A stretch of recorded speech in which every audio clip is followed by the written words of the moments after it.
Reporter broadcasting കമ്പനിക്കെതിരെയുള്ള അന്വേഷണത്തിലേക്ക് കയറിയിരിക്കുകയാണ് എൻഫോഴ്സ്മെന്റ് ഡയറക്ടറേറ്റ്. സാധാരണ ഇ.ഡി. കേരളത്തിലേക്ക് വന്നാൽ ഒരു ചുക്കും നടക്കാറില്ല. എന്നാൽ ഇതിലെന്താകുമെന്നുള്ളത് കാണേണ്ടിയിരിക്കുന്നു. ബി.ജെ.പി. നേതാക്കൾ തിരിമറി നടത്തി ഇ.ഡിക്കുമേൽ സമ്മർദ്ദം ചെലുത്തിയാൽ ഒരുപക്ഷെ സ്വർണ്ണക്കടത്തിലും ലൈഫ് മിഷനിലും ശബരിമലയിലും കരുവന്നേരിലേക്കും ഒക്കെ വന്നതുപോലെ മല പോലെ വന്ന് എലി പോലെ ഇ.ഡി. തിരിച്ചു പോകും. ഏതായാലും മെസ്സി വിവാദവുമായി ബന്ധപ്പെട്ട സാമ്പത്തിക ഇടപാടുകളിൽ എൻഫോഴ്സ്മെന്റ് ഡയറക്ടറേറ്റ് പ്രാഥമിക അന്വേഷണം ആരംഭിച്ചിരിക്കുന്നു എന്ന വാർത്തകൾ പുറത്തു വന്നു കഴിഞ്ഞു. പതിവ് പോലെ വിദേശ നാണ്യ വിനിമയ ചട്ടലംഘനം നടന്നിട്ടുണ്ടോ എന്നാണ് പ്രധാനമായും ഇ.ഡി. പരിശോധിക്കുന്നത്. സ്പോൺസറായ റിപ്പോർട്ടർ ബ്രോഡ്കാസ്റ്റിംഗ് കമ്പനി, അതായത് ആൻഡോ അഗസ്റ്റ്യൻ മുതലാളി വിദേശത്തേക്ക് പണം കൈമാറിയതുമായി ബന്ധപ്പെട്ടാണ് ഇ.ഡിയുടെ ഈ നടപടി. കുറച്ചൊന്നുമല്ല തട്ടിപ്പ് നടത്താൻ പദ്ധതിയിട്ടത്.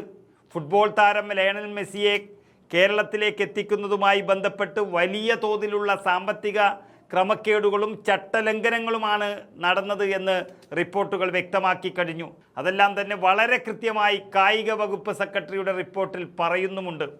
ഈ റിപ്പോർട്ടിൻ്റെ അടിസ്ഥാനത്തിലാണ് കേന്ദ്ര ഏജൻസിയായ ഇ.ഡി. ഇപ്പോൾ വിവരശേഖരണവും പ്രാഥമിക പരിശോധനയും അടക്കമുള്ള പണി തുടങ്ങിയിരിക്കുന്നത്. അടിമുടി തട്ടിപ്പിനാണ് സ്പോൺസർ എന്ന റിപ്പോർട്ടർ TV ശ്രമിച്ചത്. അതുപ്രകാരം മെസ്സിയെ കൊണ്ടുവരുന്നതിനായി റിപ്പോർട്ടർ കമ്പനി വിദേശത്തേക്ക് കോടിക്കണക്കിന് രൂപ കൈമാറിയതായി തെളിവ് ലഭിച്ചിരിക്കുന്നു. അതുപ്രകാരമാണ് ഇനി മുതലാളിമാർക്ക് പണി വരാൻ പോകുന്നത്. അതായത് റിസർവ് ബാങ്കിൻ്റെ അനുമതിയോടെയാണ് പണം വിദേശത്തേക്ക് നൽകേണ്ടത്. അങ്ങനെ തന്നെയാണ് പണം നൽകിയത് എന്ന വാദമാണ് കമ്പനി പറയുന്നത്. എന്നാൽ ഇവിടെ നിന്നുള്ള പണം വിദേശത്തേക്ക് പോയതിൽ ചട്ടലംഘനമുണ്ട് എന്നുള്ള റിപ്പോർട്ടുകളും പുറത്തു വന്നു. അത് ഇ.ഡി. കൃത്യമായി പരിശോധിക്കുകയാണ്. ഇതിൽ വ്യക്തത വരുന്ന മുറയ്ക്ക് ഫെമ നിയമപ്രകാരം കേസെടുക്കുകയും ഒരുപക്ഷെ അറസ്റ്റിലേക്ക് നീങ്ങാനും സാധ്യതയുണ്ട്. അതിനായി വിവാദവുമായി ബന്ധപ്പെട്ട് സംസ്ഥാന സർക്കാർ തയ്യാറാക്കിയ റിപ്പോർട്ട് ഇ.ഡി. ഔദ്യോഗികമായി ആവശ്യപ്പെട്ടേക്കും.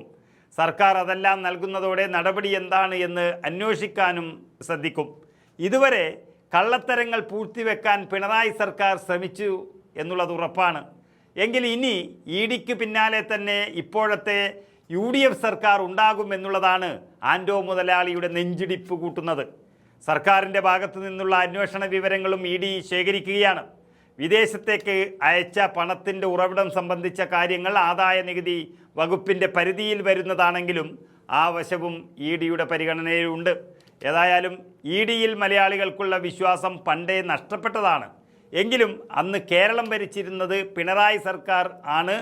ആ സർക്കാരിനെതിരെയുള്ള കേസുകളായതുകൊണ്ട് അവർ അതെല്ലാം മുക്കുകയായിരുന്നു. എന്നാൽ ഇപ്പോൾ ഇ.ഡി. വരുന്നതും കാര്യങ്ങൾ ചോദിക്കുന്നതും സതീശൻ സർക്കാരിനോടാണ്. അങ്ങനെ ചോദ്യം ചോദിച്ചാൽ ഉത്തരം കിട്ടിയിട്ടേ ഇവിടുന്ന് ഇ.ഡിയെ വിടത്തുള്ളൂ. അതുകൊണ്ട് തന്നെ ആൻഡോ മുതലാളിയുടെ നെഞ്ചിടിപ്പ് കൂട്ടിയിരിക്കുന്നു. ഇനി മുതൽ ചാനലിൽ BJP സ്തുതി പാടി തടി തപ്പാനും സാധ്യതയേറെയാണ്.